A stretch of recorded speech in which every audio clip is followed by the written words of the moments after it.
find vector component of 3 I cap plus 2 j cap plus k cap in direction of I cap plus j cap plus k cap.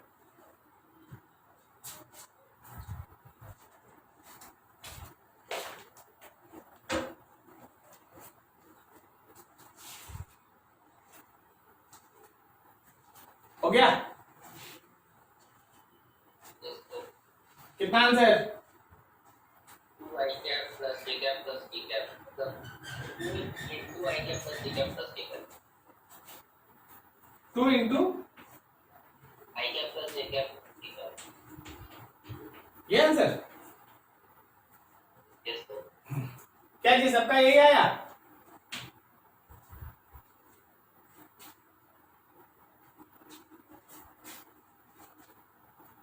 क्या जी आयमन क्या है answer?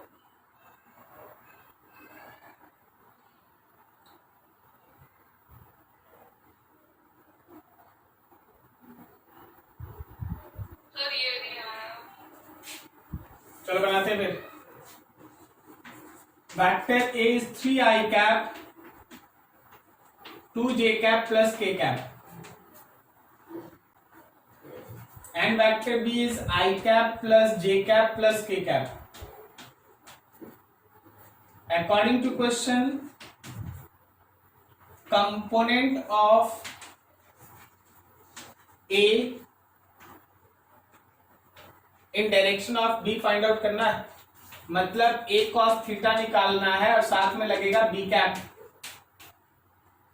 तो A cos theta का मतलब हो गया A और B के बीच का dot product by magnitude of B और B कैप का मतलब हो गया vector B by magnitude of B।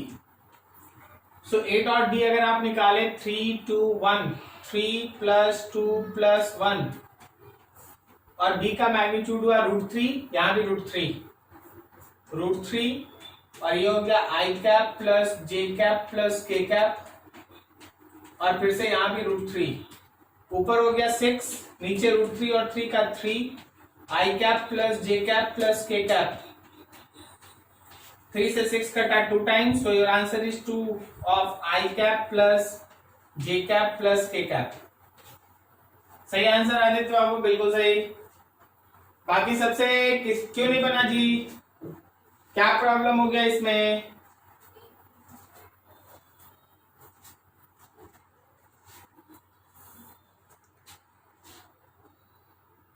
Sir एक बार फिर से समझा दीजिएगा ना। कौन वरुण? कौन वरुण बोले? यस सर वरुण बोल रहे हैं। हाँ वरुण, एक्चुअली है ना लास्ट डे की क्लास में हम लोग ये सब डिस्कस किए थे, तो एक बार वो वीडियो आप देख लेंगे प्लीज, ठीक है? अगर मान लीजिए फिर भी अगर आपको नहीं समझ में आएगा ना तो किसी दिन रात को 9 साढ़े 9 बजे हम बैठ के आपको सारा चीज है ना स्लाइड लेके आपको समझा देंगे। Okay okay sir. ठीक है, थोड़ा रेगुलर बैच से हटते हैं, नहीं तो रेगुलर बैच का टाइम चला जाता है। किस दिन हम रात में है ना टाइम लेके आप और हम रह जाएंगे, या जो लोगों को दिक्कत होगा आ जाएगा सब कोई, और उसमें हम केवल समझा देंगे, स्लाइड्स बना के हम आपको सब समझा देंगे। ओके ठीक है सर। चलो ठीक है, थोड़ा आज बढ़ते हैं आगे क्रॉस प्रोडक्ट पे। आज क्रॉस प्रोडक्ट पढ़ते हैं, तुमको सारा चीज समझ में आएगा, कहीं कोई इशू नहीं है। Cross product,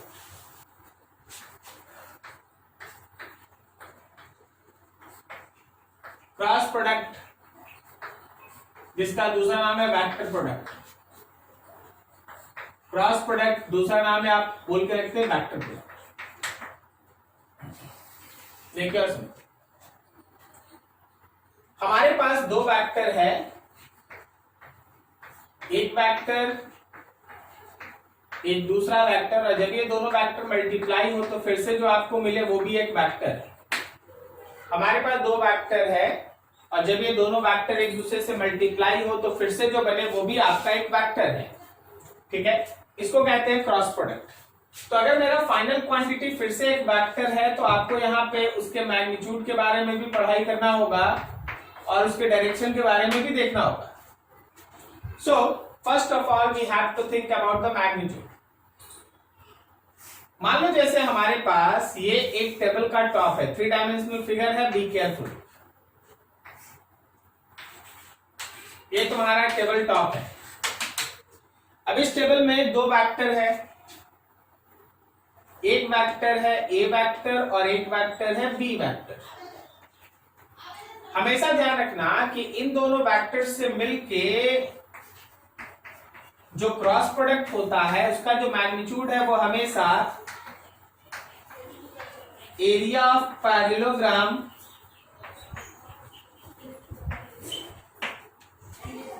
formed by these two vectors, area of parallelogram formed by these two vectors के बराबर होता है। मतलब आप ऐसा सोचे कि इन दोनों को लेके एक पैरेललोग्राम बनाना है।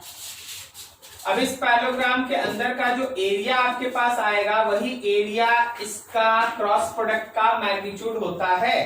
तो आप सोच के बताओ कि जो हम लोग क्रॉस प्रोडक्ट लेंगे क्या उसका मैग्नीट्यूड में बेस के जगह पे ए वेक्टर और हाइट के जगह पे अगर इनके बीच का एंगल थीटा है तो बी साइन थीटा आएगा, ए बी साइन थीटा। अब ये ए बी साइन थीटा को स्टूडेंट चाहो तो रट लो, ऐसे ही ए बी साइन थीटा होता, नहीं तो पूरा कॉन्सेप्ट दिमाग में रखो कि दो वेक्टर के बीच के क्रॉस प्रोडक्ट का मतलब होता है कि उन दोनों से मिलके जो पर्टिकुलर पैरेललोग्राम बना है उसके एरिया के बराबर। तो पैरेललोग्राम का area A B sine theta, parallelogram का area A B sine theta. ठीक है, कैसे आया? तो बेस इंटू हाइट करके आया। तो आज से आप अपने दिमाग में ये बना के रखें कि अगर हम लोग ए क्रॉस बी करते हैं then it will be equals to A B sine theta. अब चलो आ भाई इसका direction. For direction use right hand thumb rule. और इस राइट हैंड थंब रूल को यूज करना आप जानते हैं कि अपने राइट हैंड के फिंगर्स को हम लोग कर्ल करेंगे, अपने राइट हैंड के फिंगर्स को हम लोग कर्ल करेंगे from A vector to B vector. अपने राइट हैंड के फिंगर्स को हम लोग कर्ल करेंगे from A vector to B vector. Curl fingers of right hand from A to B, then direction of thumb will give direction of cross product A cross B. अपने right hand के fingers को curl करना है ए से B की तरफ, तो जो हमारा थंब का डायरेक्शन होगा वो ए क्रॉस बी का डायरेक्शन बताएगा। अब आ जाओ थोड़ा यहाँ पे इस फिगर में, तो बताओ जरा ए क्रॉस बी क्या बोर्ड के परपेंडिकुलर, इस प्लेन के परपेंडिकुलर ऊपर की तरफ है? और बताओ जरा सोच के बी क्रॉस ए किधर है? प्लेन के नीचे। प्लेन के नीचे है, ये बी क्रॉस ए है। सो एक बात तय है कि जो हम लोगों का ए क्रॉस बी है वो ए पे भी परपेंडिकुलर है, जो हम लोगों का ए क्रॉस बी है वो बी पे भी परपेंडिकुलर। ए क्रॉस बी ए पे भी परपेंडिकुलर, ए क्रॉस बी बी पे भी perpendicular. Did you get this? समझ में आया? ठीक है, अब यहां पे देखना, अगर ए क्रॉस बी हमारे ए पे भी परपेंडिकुलर है, बी पे भी परपेंडिकुलर है, तो एक बात तय रखना, देख के बताना, क्या ये ए क्रॉस बी ए प्लस बी पे भी परपेंडिकुलर होगा?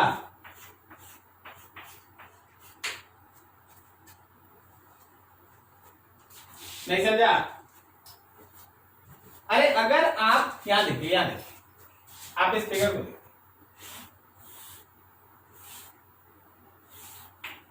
ये मेरे टेबल का टॉप। अगर ये ए वेक्टर है, ये बी वेक्टर है, अरे भाई तो इसी प्लेन में ना ए प्लस बी भी आएगा। और ए क्रॉस बी तो इसके परपेंडिकुलर होगा ना, बोलो बोलो। सिमिलरली फोर्थ देखो और बताओ क्या मेरा ए क्रॉस बी ए माइनस बी के साथ परपेंडिकुलर होगा? बिल्कुल होगा। ए माइनस बी उसी प्लेन में लाई करेगा जिसमें ए और बी है, और ए क्रॉस बी हमेशा उसके परपेंडिकुलर होगा।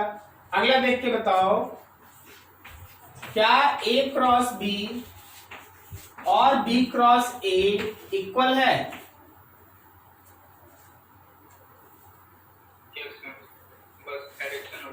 डायरेक्शन अपोजिट है। हाँ, तो इक्वल नहीं है, मैग्नीट्यूड इक्वल है। Magnitude of A cross B magnitude of B cross A के साथ बराबर है, मैग्नीट्यूड इक्वल है, लेकिन ऐसे कोई इक्वल नहीं है। क्लियर? तो फिर क्या है? तो याद रखना कि A cross B actually minus of B cross A के साथ बराबर है। A cross B actually minus of B cross A के साथ बराबर है। क्लियर है? Yes sir. ठीक है। So what is the angle between A cross B and B cross A? What is the angle between A cross B and B cross A? 180 degree. 180 degree. ठीक है।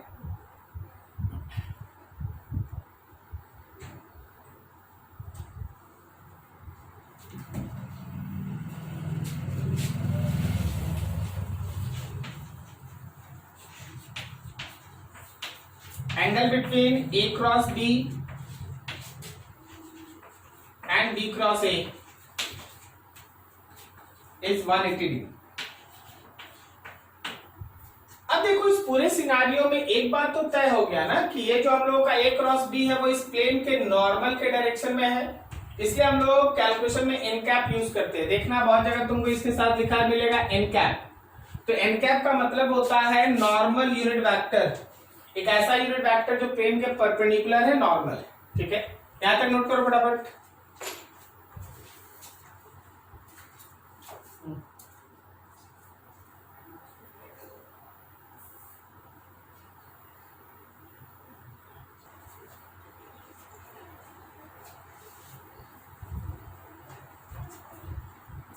मान लीजिए हम लोगों के पास दो वेक्टर है। क्वेश्चन लिखना जरा, एक क्वेश्चन लिखना सब कोई।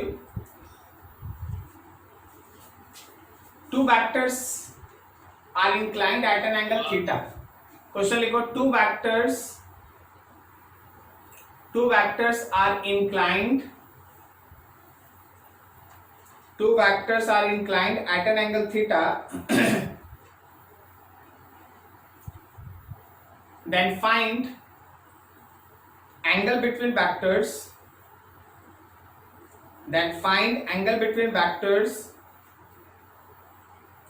so that magnitude of their cross product and dot product become same. So that magnitude of their cross product and dot product becomes same.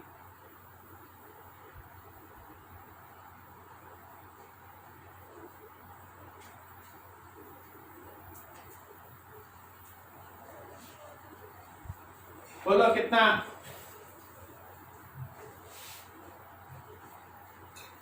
बोलो बोलो, एक लाइन बनेगा।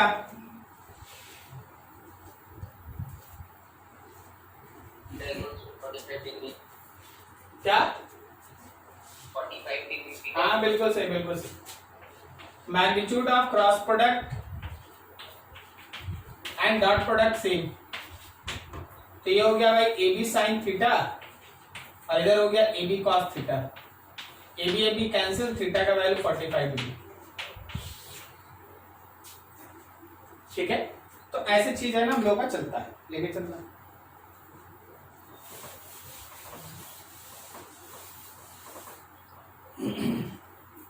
अभी जब हम लोग क्रॉस प्रोडक्ट निकाल रहे हैं,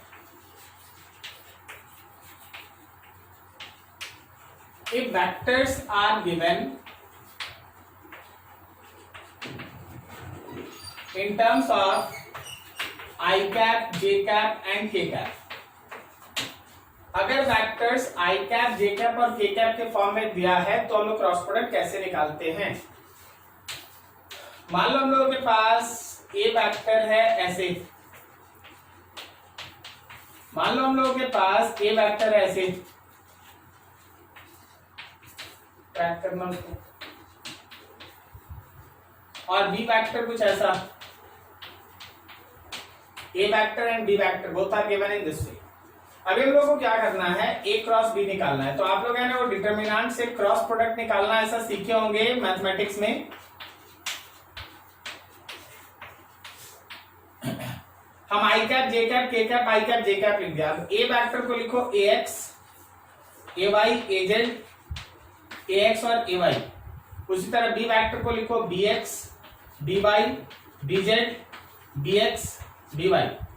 अब इसमें जब तुम आई कैप को कैलकुलेट करता है, आई कैप, तो A Y B Z minus B Y A Z, A Y B Z minus A Z B Y.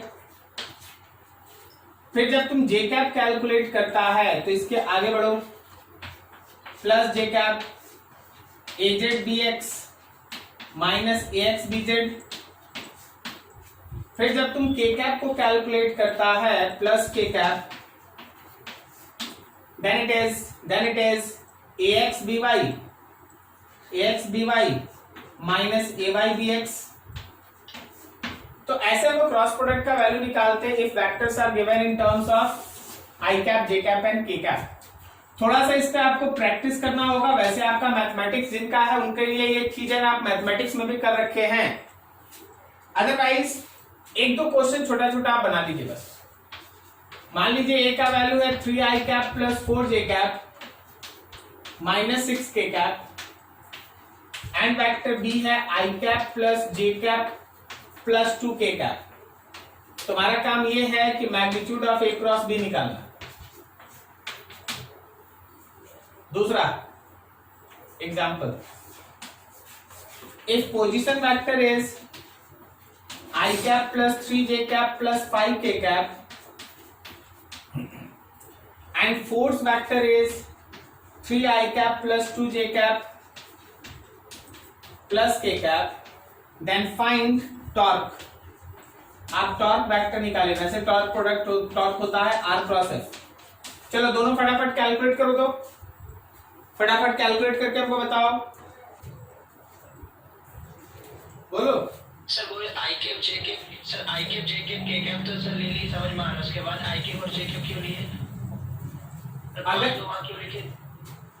अगर ये नहीं लेगा ना तो ऊपर से नीचे मल्टीप्लाई करेगा तो यहाँ एक माइनस साइन लगता है। Yes sir. यहाँ अगर माइनस लीजिएगा तो इसको छोड़ दीजिए भाई, ए एक्स बी जेड लिखिएगा। देखिए यहाँ पे ए जेड बी एक्स है, ए एक्स बी जेड बाद में। Yes sir. ठीक है, तो यहाँ माइनस अगर नहीं लेना है तो एक मतलब 11 में ऐसे ही बता दिया जाता है कि ताकि स्टूडेंट से गलती ना हो साइन वेन का। तो आप भी देख लीजिए।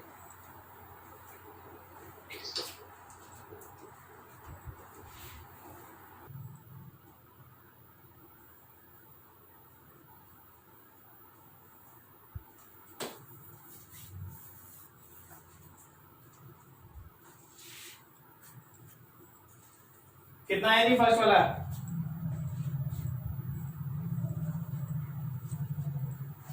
49 minus 12j minus k। आई कैप में आप निकाले होंगे 14 plus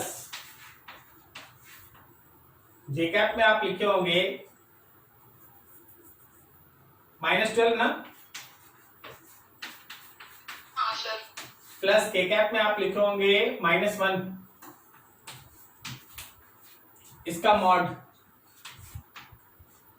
so it is under root 14 का स्क्वायर -12 का स्क्वायर -1 का स्क्वायर।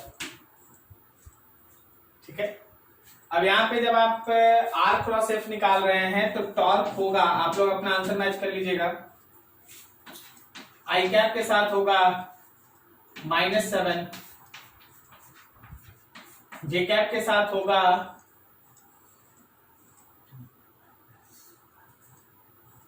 14, और के कैप के साथ होगा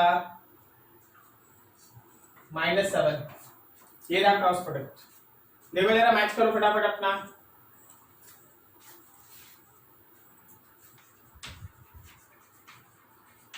application of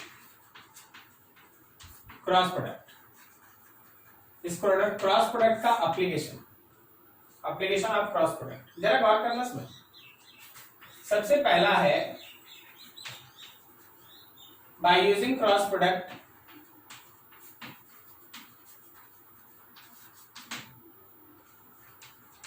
we can show that two vectors are parallel।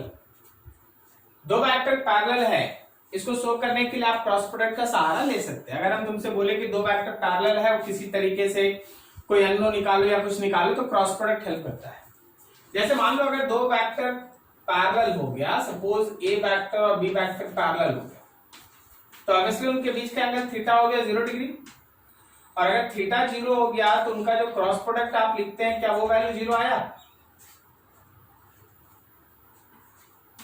इसका मतलब ये है कि जब आप इसका cross product निकालिएगा,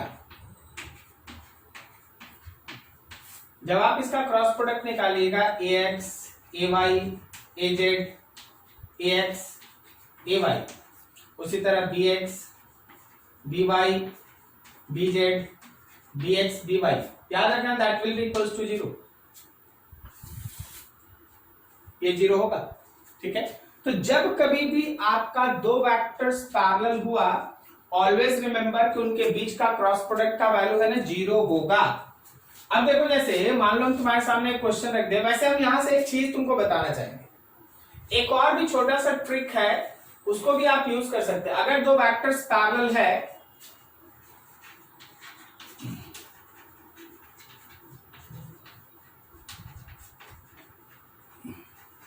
if A and B are parallel, याद रखना ax by bx, ay by by और az by bz ये तीनों बराबर होता है।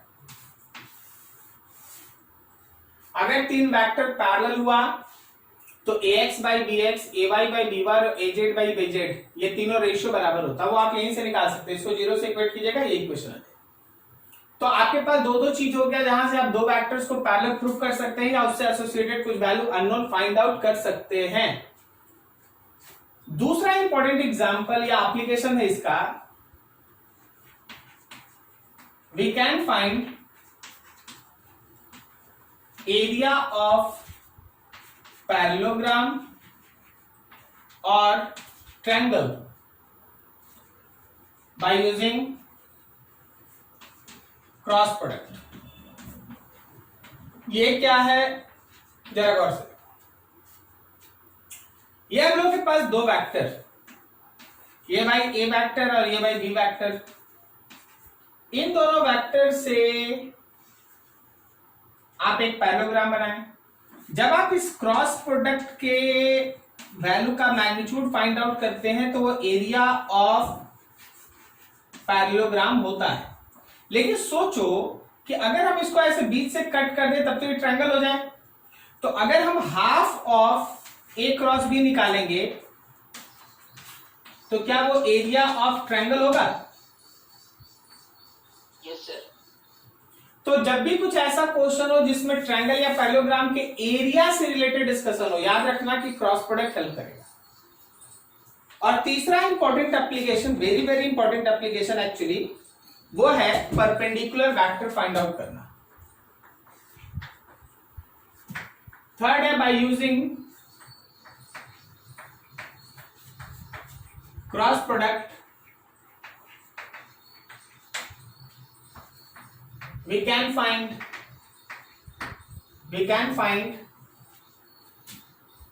a new vector perpendicular to given vectors। दो दिए गए वेक्टर के ऊपर, दो दिए गए वेक्टर के परपेंडिकुलर अगर हम कोई वेक्टर निकालना चाहते हैं अगर हम कोई वेक्टर निकालना चाहते हैं, we can use cross product. चलो जी एग्जांपल देख लेते हैं, ठीक है, यहाँ काम कर लेते हैं कि देख जो ए क्रॉस बी हम लोग निकालते हैं वो एक्चुअली परपेंडिकुलर होता है on vector A and vector B. A cross B जो है वो ए और बी के ऊपर परपेंडिकुलर होता है। ए क्रॉस बी जो है वो ए और बी के ऊपर परपेंडिकुलर होता है। मान लो हम लोग इसको एक नाम दे दें सी वेक्टर, तो आप कह सकते हैं ना कि C perpendicular on A, C perpendicular on B. तो अगर कोई तुमसे बोल दे कि दो दिए गए वेक्टर पे परपेंडिकुलर वेक्टर निकालो, it means what you have to find out? Cross product, ठीक है ना। अब इसी सोचो, for unit vector perpendicular on A and B, अगर आप ए और बी पे कोई यूनिट वेक्टर परपेंडिकुलर निकालना चाहते हैं तो बस आप सी कैप निकाल दीजिए भाई। सी निकाल के उसी को मॉड से डिवाइड कर दीजिए, और सी निकालने का मतलब है क्रॉस प्रोडक्ट निकालिए और उसको उसी के मैग्नीट्यूड से डिवाइड कर दीजिए। क्या यहां तक समझ में आया? Yes sir. चलो नोट करो, फिर क्वेश्चंस बनाते हैं, फटाफट नोट करो।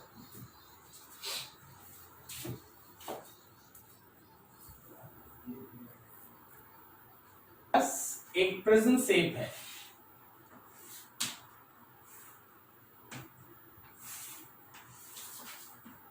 इस कोऑर्डिनेट एक्सिस के रिस्पेक्ट में हर पॉइंट का ऐसा एक छोटा सा एग्जांपल हम पहले भी करा चुके हैं,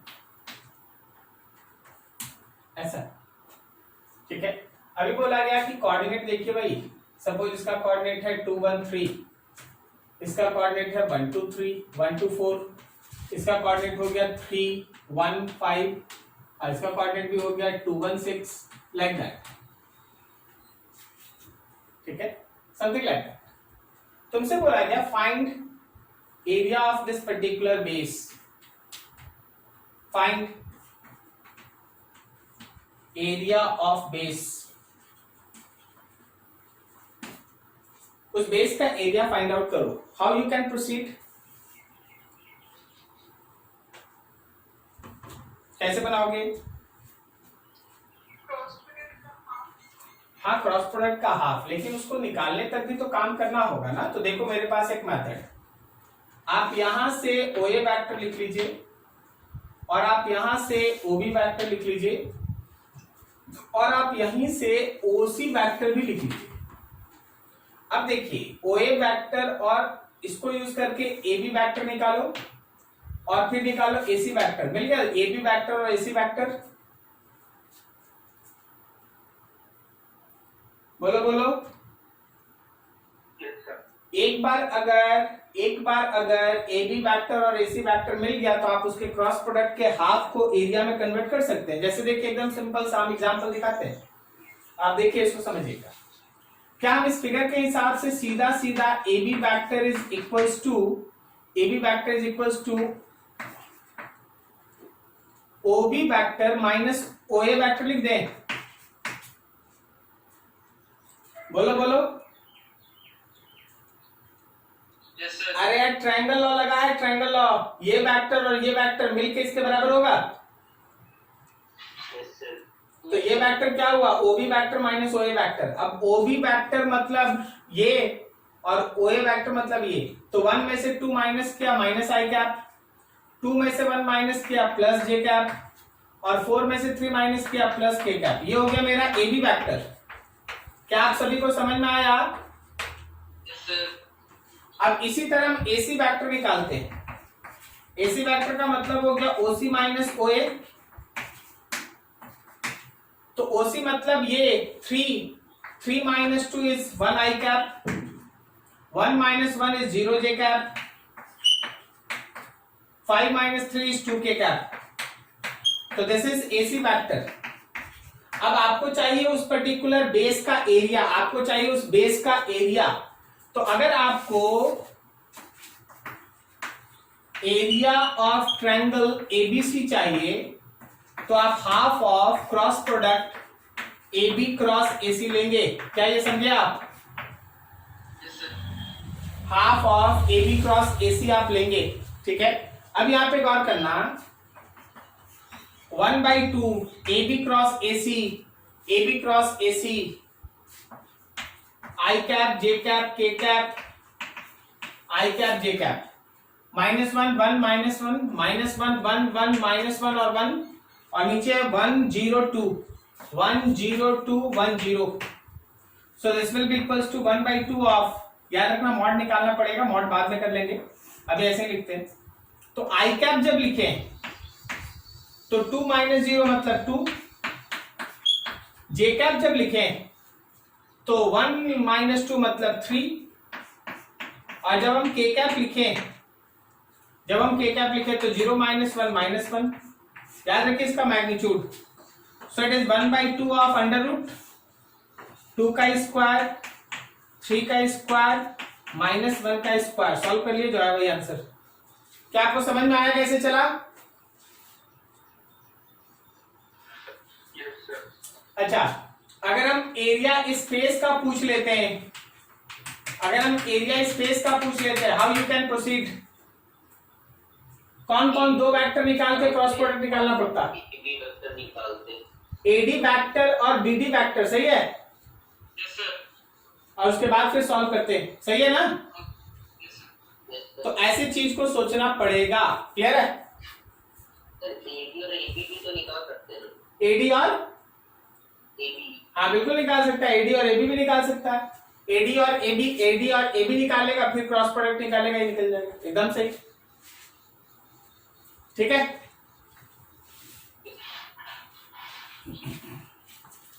चलो और आगे बढ़ते हैं, एक और एग्जांपल कर लेते हैं, दूसरा। यहां पे देखो परपेंडिकुलर से रिलेटेड डिस्कशन।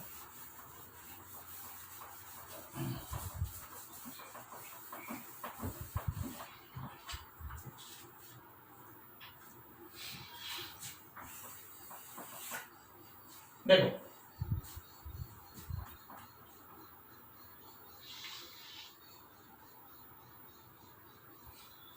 क्वेश्चन है ऐसा, find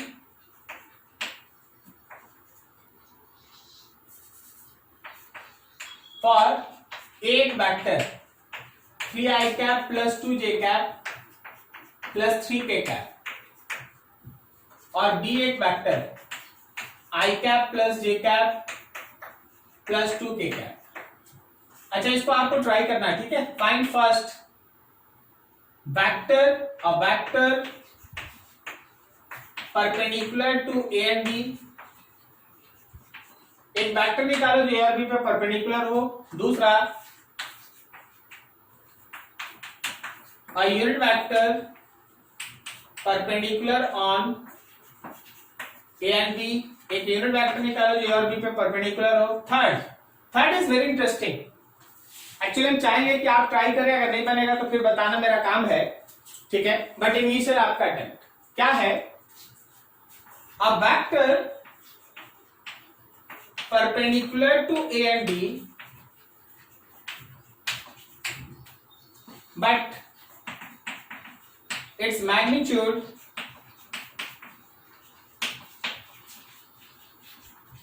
equals to magnitude of a vector। आपको एक ऐसा वेक्टर निकालना है, जो हो तो ए और बी पे परपेंडिकुलर, लेकिन उसका मैग्नीट्यूड वेक्टर ए के मैग्नीट्यूड के बराबर हो, ठीक है। चलो बनाओ फटाफट।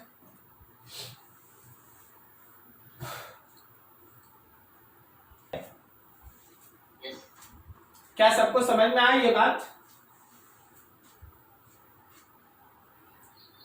आदित्य बाबू समझे? बाकी सब कोई? जब आप सी कैप से मल्टीप्लाई करते हैं तो इसका मतलब हो जाता है कि ये वेक्टर जो है वो परपेंडिकुलर है ऑन ए एंड बी। ये वेक्टर ए और बी के ऊपर परपेंडिकुलर है, ठीक है। और उसका मैग्नीट्यूड कितने के बराबर हो गया? ए के बराबर, वेक्टर के बराबर मैग्नीट्यूड हो गया ए के बराबर, सही है। ठीक, तो देखो ये चीज ऐसे चलता है। अब एक और क्वेश्चन इसमें जोड़ रहे हैं, उसको थोड़ा फटाफट है ना सॉल्व कर देना। फोर्थ देखो, a vector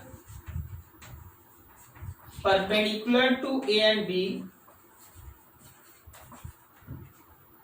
but its magnitude is equals to resultant of two vectors. उसका मैग्नीट्यूड दोनों वेक्टर्स के रिजल्टेंट के बराबर हो, लेकिन हो वो ए और बी पे परपेंडिकुलर, ए और बी पे परपेंडिकुलर, लेकिन मैग्नीट्यूड है ना उन दोनों के रिजल्टेंट के बराबर हो। चलो बनाओ फटाफट, खाली लैंग्वेज समझना है, बाकी आंसर तुरंत तुरंत आएगा।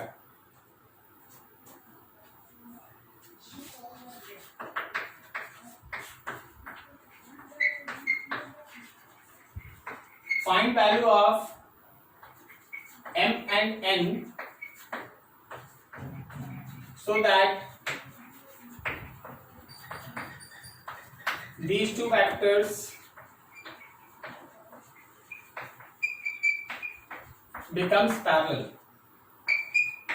and value is 3i cap plus 4j cap plus 6k cap, mi cap plus nj cap plus 8k cap। चलो बना फटाफट।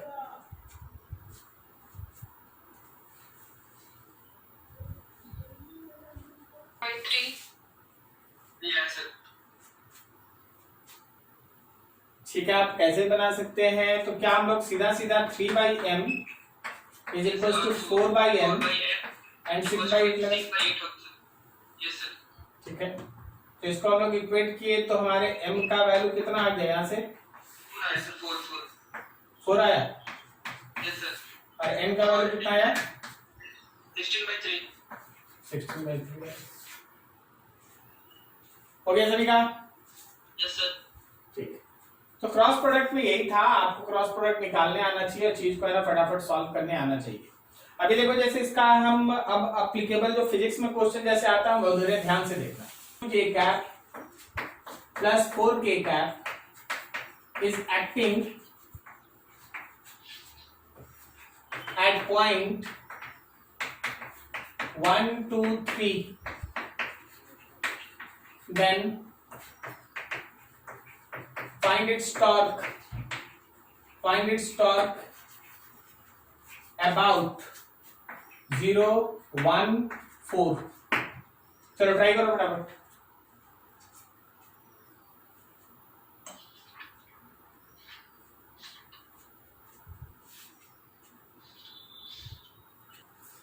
तो देखो चीज को है ना इस तरह से समझना होता है और ऐसे ऐसे चलता है। अब जब तुम इसमें क्रॉस प्रोडक्ट देख ही रहा तो यहां भी देख लो एक बार।